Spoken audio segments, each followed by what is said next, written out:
Everyone, welcome to Uttarakhand achiever. और आपकी जो फॉरेस्टर की सीरीज को आगे बढ़ाते हुए जो नेक्स्ट टॉपिक है, फिर ये नेक्स्ट चैप्टर है, वो है the fundamental unit of life, जीवन की मौलिक इकाई, जो क्लास 9th का आपका बायोलॉजी का सेक्शन का एक चैप्टर है। ठीक है, अब सबसे पहले चैप्टर का नाम जानेंगे कि चैप्टर का नाम है क्या। जीवन, जीवन मतलब कोई जीव, लाइफ मतलब जिंदगी, कोई जिंदगी में कोई जीव चीज। ठीक है, उसकी जो मौलिक इकाई या फिर फंडामेंटल यूनिट है वो क्या चीज है। जैसे जब हमारा घर बनता है ना, तो उसकी मौलिक इकाई क्या होती है, सबसे छोटी चीज क्या होती है। जब हम घर बनाते हैं एक ईंट रखते हैं, फिर उस ईंट से क्या होता है, इतना बड़ा घर बन जाता है। वैसे ही जीवन के लिए सबसे छोटी चीज क्या है, किसी भी जीवन के लिए सबसे छोटी चीज क्या है, उसी के बारे में हम इस चैप्टर में पढ़ेंगे। ठीक है, तो वो जैसे वहां क्या होती है, ईंट होती है, वैसे ही किसी भी जीवन के लिए सबसे छोटी चीज क्या होती है, वो होती है कोशिका या फिर सेल। कोशिका या फिर सेल। ठीक है, वहां पे आपने ईंट रख के बड़ा मकान बनाया है, यहाँ पे आप एक सेल रखोगे और पूरा का पूरा क्या बना दोगे, ह्यूमन बना दोगे। या फिर कोई भी मतलब जो कुत्ता बिल्ली कोई भी चीज है, उसकी सबसे छोटी जो यूनिट है जिससे वो चीज बनी है, वो क्या है, सेल होती है, सेल या फिर कोशिका होती है। अब इस कोशिका के अध्ययन को या फिर सेल के अध्ययन को the study and the branch of science, ठीक है, this is the branch of science which deal with the, किसके साथ डील करती है, कोशिका के साथ या फिर सेल के साथ, उसको क्या बोलते हैं, साइटोलॉजी बोलते हैं। क्या बोलते हैं, साइटोलॉजी बोलते हैं। किसके बारे में, अगर हम सेल या फिर कोशिका के बारे में पढ़ते हैं, उस ब्रांच को क्या बोलते हैं हम लोग, साइटोलॉजी कहते हैं। ठीक है, सेल के अध्ययन को क्या कहते हैं, साइटोलॉजी कहते हैं। अब इस सेल की सबसे पहले जो खोज की थी वो किसने की, तो वो आया आपके पास रॉबर्ट हुक ने। रॉबर्ट हुक ने कब की इसकी खोज, 1665 में इन्होंने क्या किया था, सेल की खोज की थी। अब किस में की थी, ये याद रखना, कॉर्क में या फिर कॉर्क में। ठीक है, अब कॉर्क क्या चीज होती है, स्पेशली हम ये समझेंगे। ठीक है, कॉर्क क्या होती है, एक पेड़ होता है, पेड़ की छाल होती है ना, जो उस छाल की एक पतली सी झिल्ली को हम कॉर्क बोलते हैं। अब झिल्ली क्या चीज हुई, आपने जब प्याज छिला होगा कभी, ठीक है, सभी छिलते हैं, है ना, तो क्या होता है, जब आप प्याज छिलोगे तो उसके बाद एक व्हाइट से कभी आपने देखी होगी, पतली सी एक झिल्ली से लेयर सी आती है। ठीक है, तो उसको झिल्ली बोलते हैं, प्याज की झिल्ली। ठीक है, तो उस पतली सी झिल्ली को क्या बोलते हैं, उसी को क्या बोलते हैं हम लोग, उस लकड़ी से उसने वैसी झिल्ली निकाली, उसको हमने क्या नाम दे दिया, कॉर्क नाम दे दिया। ठीक है, और वहां से उन्होंने किसकी डिस्कवरी की है, सेल की। उन्होंने क्या कहा, अब जो इनके पॉइंट्स जो आपको याद रखने हैं, उन्होंने स्पेशली जो कॉर्क होती है, जो बार्क होती है हमारी, स्पेशली छाल होती है, वो कैसी होती है, डेड होती है। हमने लास्ट चैप्टर में पढ़ा हुआ है कि जो छाल होती है वो क्या होती है, मृत होती है। तो किसके बारे में, मृत कोशिकाओं के बारे में बताया या फिर डेड सेल्स के बारे में बताया। अब इन्होंने डेड सेल्स में क्या बोला, इन्होंने कहा कि जो डेड होता क्या है, जैसे मैंने को माइक्रोस्कोप, ठीक है, सूक्ष्मदर्शी इन्होंने खुद बनाया था। जो माइक्रोस्कोप हमने स्कूल में देखे हैं, उन्होंने खुद का अपने हिसाब से कोई एक माइक्रोस्कोप बनाया, सूक्ष्मदर्शी बनाया, और उसमें देखा कि जो सेल्स हैं, जो क्या है, वो जो ना वो झिल्ली दिखी, जो झिल्ली थी कुछ ऐसी थी। ठीक है, वो झिल्ली कुछ ऐसी थी।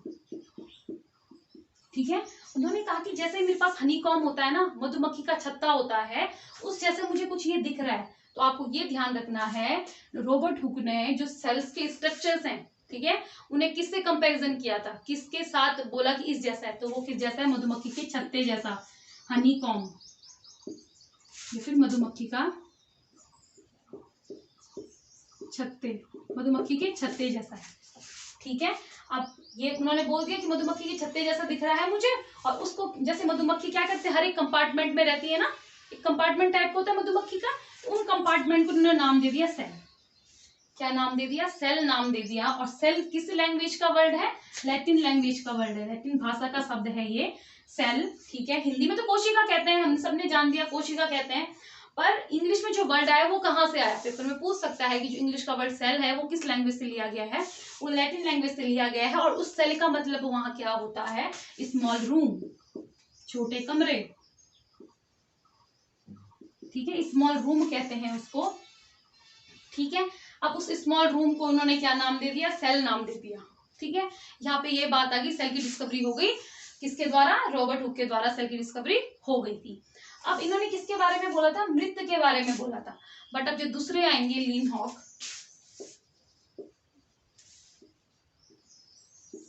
लीनहॉक ने क्या किया, लीनहॉक ने बताया किसके बारे में, लिविंग सेल्स के बारे में। किसके बारे में, लिविंग सेल्स के बारे में बताया। और उन्होंने लिविंग सेल की खोज कहाँ पे से की थी, पॉन्ड वाटर से की थी, तालाब के पानी से। पॉन्ड वाटर या फिर तालाब का पानी, और किसके बारे में बताया था, जीव कोशिका के बारे में बताया था।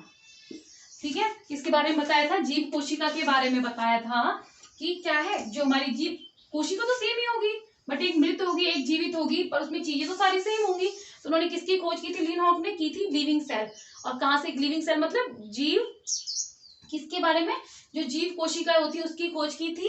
और कहाँ से की थी, ये हमेशा याद रखना, कहाँ से की थी, पॉन्ड वाटर से की थी।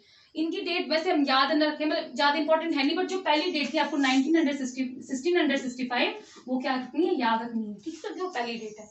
अब उसके बाद है जो यहाँ पे आएगा, लीनहॉक ने एक और चीज करी थी, क्या किया इन्होंने, जो सूकाणु होते हैं या फिर स्पर्म सेल्स होती हैं, ठीक है, शुक्राणु कोशिका या फिर जो स्पर्म सेल्स होती है, उनकी डिस्कवरी भी इन्होंने ही की थी। इन्होंने ही बताया कि जो ह्यूमंस में डॉग, फिश, मछली, बैक्टीरिया, सूक्ष्मजीव, फ्रॉग, ठीक है, इंसेक्ट्स, इन्होंने नहीं बताया कि जो इंसेक्ट्स होते हैं, ये सारी की सारी चीज में क्या पाया जाता है, शुक्राणु कोशिकाएं पाई जाती है, फिर स्पर्म सेल पाए जाते हैं। तो ये ध्यान रखना, किसने बोला था, इन्होंने ये सारी बातें बोली थी। ठीक है, अब इसके बाद आएंगे रॉबर्ट ब्राउन।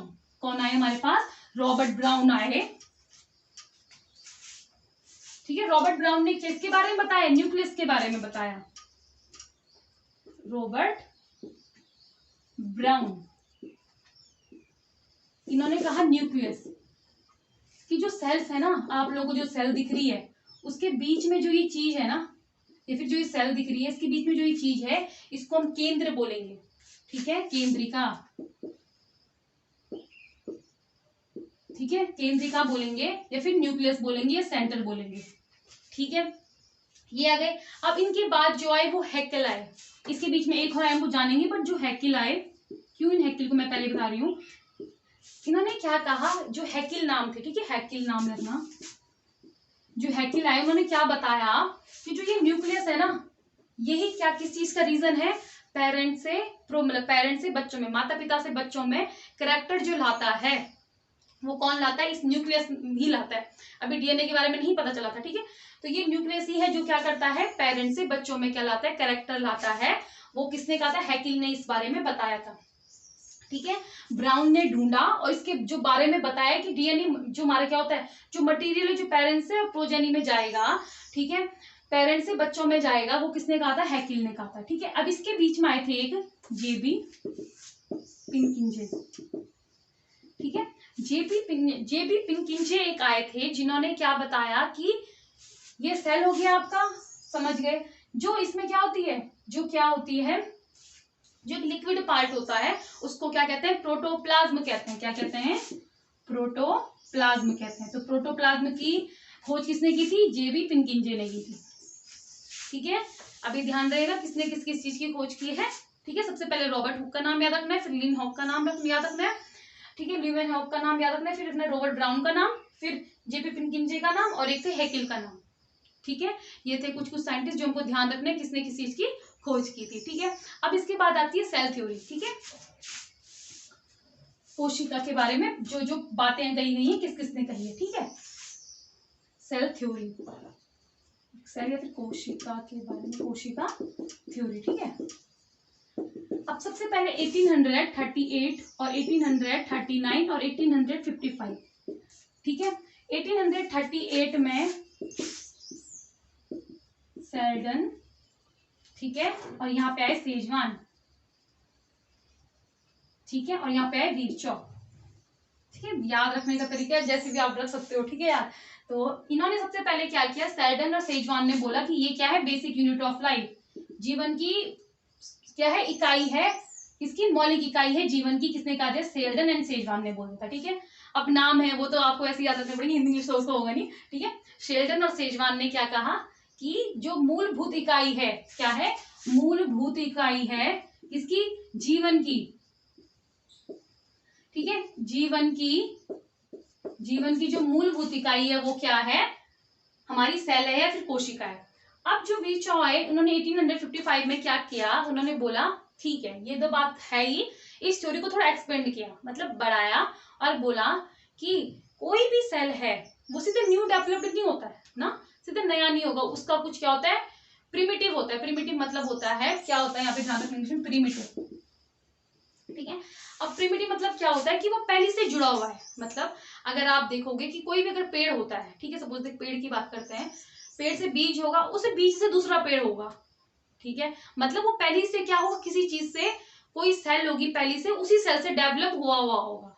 अगर आप बोलते हो एक सेल है, उसी सेल से दो सेल टूटते हैं, ठीक है, उसी ही सेल से दो सेल टूटते हैं, बनते हैं अलग बात होती है, ठीक है, कुछ अलग नहीं बना, वही सेल क्या वो अपने आप टूटा, ठीक है, ये टूटा, उसने क्या कर दिया, दो सेल बना दिया। अब ये दो सेल टूटेंगे, फिर ये दो सेल बनाएंगे, फिर ये ऐसा करके सेल, अब एक कोई क्या होती है, पुरानी ही कोई क्या होगी, प्रिमिटिव ही कोई चीज होगी, पुरानी ही कोई चीज होगी, उससे ही क्या बनेंगे, हमारे नए सेल्स बनते हैं। आपको एग्जांपल बता दिया, कोई फल टूटेगा किसी एक पेड़ से, वो फल पर आया कहां से, किसी पुरानी चीज से आया ना, एक पेड़ से वो फल टूटा, वो फल नीचे जमीन में आया और जमीन ने फिर एक नया पेड़ उगा दिया, ठीक है, तो किसी पुरानी ही चीज से नई जिंदगी बनेगी, वो किसने बोला है, वो बोला वीरचॉ ने 1855 में, ठीक है। तो ये बातें किसके बारे में थी, कोशिका के बारे में थी, जो हमें याद रखनी है, ठीक है। मतलब किसके पॉइंट ऑफ व्यू से, 9th के पॉइंट ऑफ व्यू से ज्यादा इंपॉर्टेंट नहीं है, और जो पेपर है फॉरेस्टर का उसके पॉइंट ऑफ व्यू से सारे के सारे फैक्ट्स क्या है, इंपॉर्टेंट है, ठीक है।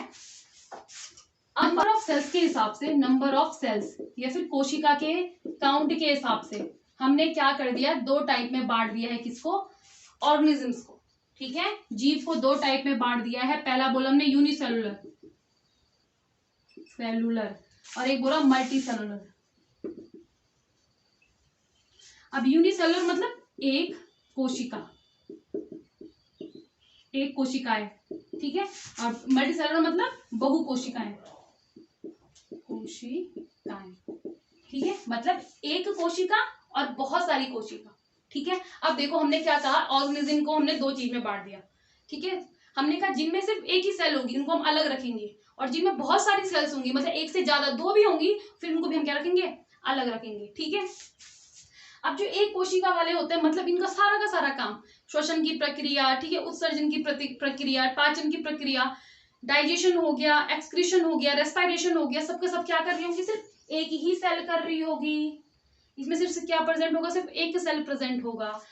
पर जो मल्टी सेलुलर होंगे उसमें क्या होंगे, बहुत सारे सेल्स, थाउजेंड्स, ट्रिलियंस, बहुत सारे मिलियंस ऑफ सेल प्रेजेंट होंगे, ठीक है। अब जो क्या कर रहे होंगे, हर एक सेल अलग अलग काम कर रहा होगा, हर एक सेल मतलब हर एक टिश्यू पढ़ेंगे हम अभी, हर एक क्या कर रहे होंगे, अलग अलग काम कर रहे होंगे, ग्रुप ऑफ सेल किसी काम कर रहे होंगे, कुछ हमारी मेमोरी का काम कर रहे होगा, कुछ डाइजेशन का काम कर रहे होगा, कुछ एक्सक्रीशन का काम कर रहा होगा, है ना। तो सारे के सारे सेल्स क्या करेंगे, अलग अलग काम करेंगे, तो उसको क्या बोलते हैं हम लोग, बहुकोशिकाएं कहते हैं, फिर मल्टी सेलुलर कहते हैं उस ऑर्गेनिज्म को। किसको बांटा हमने यहाँ पे, ऑर्गेनिज्म को बांटा, ठीक है। यूनिसेलुलर ऑर्गेनिज्म जीव, एक कोशिकाएं जीव, मल्टी सेलुलर ऑर्गेनिज्म या फिर बहुकोशिकाएं जीव, ठीक है। अब देखो एक कोशिका जीव में एग्जांपल्स क्या क्या आएंगे, जैसे आपका एमीबा आ जाएगा, पैरामीशियम आ जाएगा, पैरामीशियम आ जाएगा, ठीक है, बैक्टीरिया से स्पेशली, ठीक है, बैक्टीरिया आ जाएंगे। आप एक और बात याद रखना, जो वीरचॉ की थ्योरी हमने अभी लास्ट में देखी है, सेल थ्योरी, उसमें वायरस क्या थे, एक्सेप्शन थे, तो इसलिए ध्यान रखना वायरस को, क्योंकि वायरस बहुत ज्यादा फैले हुए हैं चीजों में, कि कोरोना वगैरह भी है, ठीक है, तो वो क्या थे, उसमें नहीं थे, एक्सेप्शन था उस थ्योरी का, ठीक है। तो उस थ्योरी का एक्सेप्शन क्या था, जो वीरचॉ की थी वो थी वायरस थे एक्सेप्शन, ठीक है, याद रखना, क्योंकि पूछ सकता है।